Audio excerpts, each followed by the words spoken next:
I am merely voicing what I feel. I am absolute awareness. I am Sat Chit Ananda. I am not referring to Robert. I'm referring to I am. And remember, I am includes everybody here. I am ultimate oneness.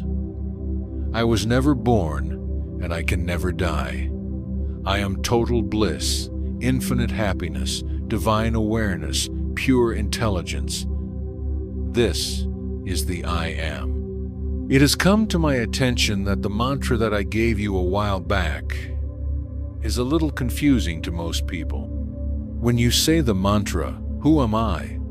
I am he. I am not the body. There's a little confusion. I was speaking to one of you last week, and I saw where the confusion lies. When you say, I am not the body, to whom are you referring? This is an important point. I am not the body. To most people means simply this: I am not my body. But I am apart from my body, especially those of us with a Christian Judeo background. We say, my body is the temple for the living God, and God resides within myself. This may be true to an extent, but it is not the ultimate truth. The ultimate truth is exactly what it says: I am not my body. In other words, my body does not exist, but there are not two of us. There is not I am in my body, or there is not God in my body. There is not God residing in my body. There simply is no body. No body exists. Therefore, I am is that I am. You are consciousness, just the way you are, but you are not the body. In other words, what you think is the body is consciousness. There is not the body and consciousness. There's the body as consciousness, and the body does not exist the way it appears. As an example, take a movie theater. You have the moving picture on the screen. You do not see the screen because it's covered by images, and you do not even think of the screen. You have no idea there is a screen because you do not think about it. You're thinking about the images. You become immersed in the movie beginning, middle, and end. But yet without the screen, there would be no movie. So we can say the movie is not reality. The screen is the reality. And when the images cover the screen is still the reality. But the images give an appearance like reality. An example of this is when you try to get up and grab the images on the screen, what will you get? You'll be grabbing the screen, for the images do not exist. And so it is with us. Everything you see, everything that appears are images, or what is called false imagination. And the only truth about these images is consciousness. These are all cosmic images on the screen of consciousness. And that's everything. You and I, the chairs, the couch, the sky, the moon, the universe, are simply images, appearances, optical illusions. The truth is that you are consciousness. But you can't see yourself because of the Maya, the grand illusion. So you believe that you are the body and you are the doer. Again, it's like the movie and the screen. You get wrapped up in the movie and you start to feel the movie. You have forgotten there is a screen and the screen is the reality, but you're all wrapped up in the movie. And you can tell me everything about the movie, but you can't tell me anything about the screen. The only time you remember there's a screen is when the movie is over, and even then you do not pay any attention to it because you get up and go home. But remember, if it weren't for the screen, there would be no movie. So if it weren't for consciousness, there would be no images. Consciousness is real, the images are false. The images come and go, change continuously, constantly. But consciousness remains the same all the time. Consciousness is like emptiness, like empty space. And you are that. I am that I am. That is the meaning of this. I am absolute awareness. So you say, well, how come I feel all these other things? How can I feel disease? How can I feel hurt? How can I feel my problems? The reason you feel these things is because of wrong identification. You're not identifying with the screen, you're identifying with the images. And as long as you believe that you're an image like the movie, you're going to suffer accordingly. The secret is therefore to let go and quiet your mind, identifying with consciousness and not with the image, which is called false imagination. But you may say to me, will I see my fellow man suffering? There's a war to break out in Iraq. All kinds of man's inhumanity to man is happening all around me. Is that false? As long as you believe in it, then it's real to you. Therefore, I will not tell you it's false, because you believe in it. Again, it's like the person in the movie.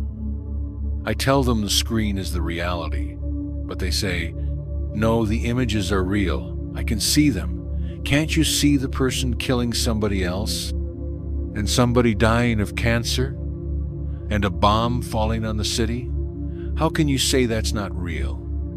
So I come and take away the screen, and there's nothing but a blur. This is what happens when you awaken. The human dream is over. It becomes nothing but a blur, and you become steeped in reality. Reality becomes bliss, happiness, eternal joy, Sat Chit Ananda.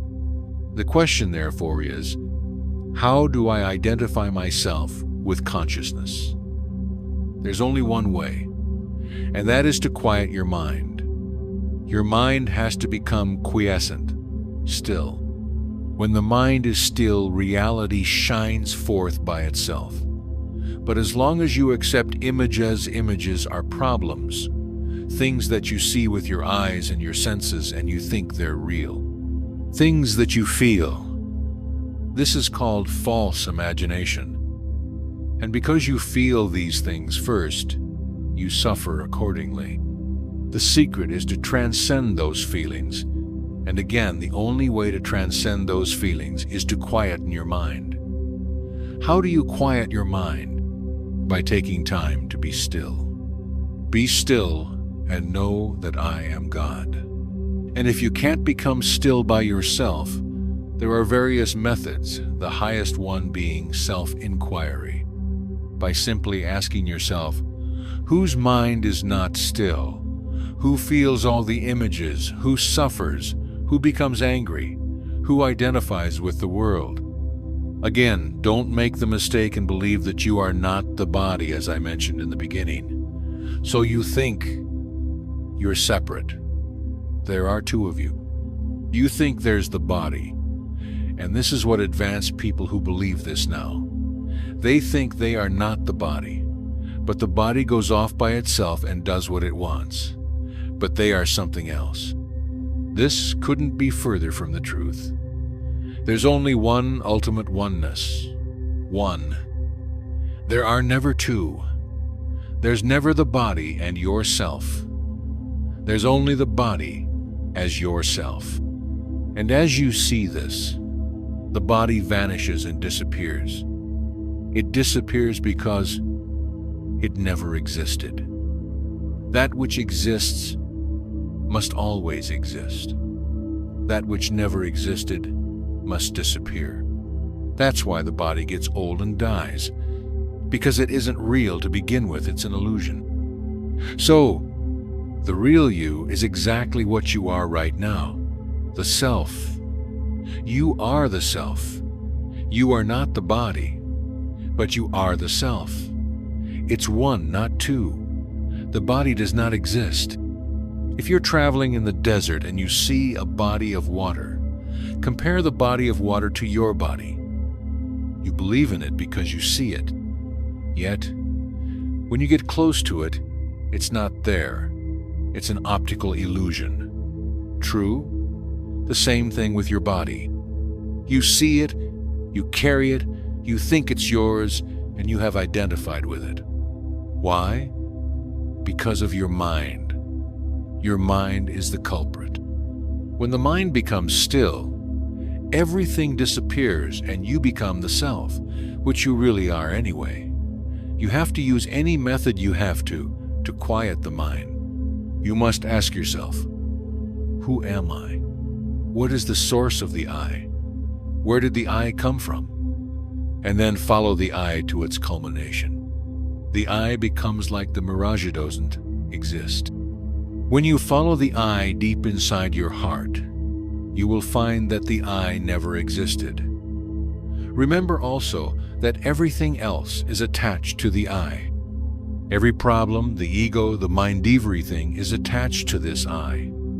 So, when the I is transcended, so is everything else, and you're free. But the important point tonight is this. When you say, I am not the body, realize that there are not two of you. There's only one. It means the appearance of a body does not exist in reality.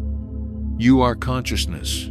You are the self. And that is the only reality, and nothing else exists.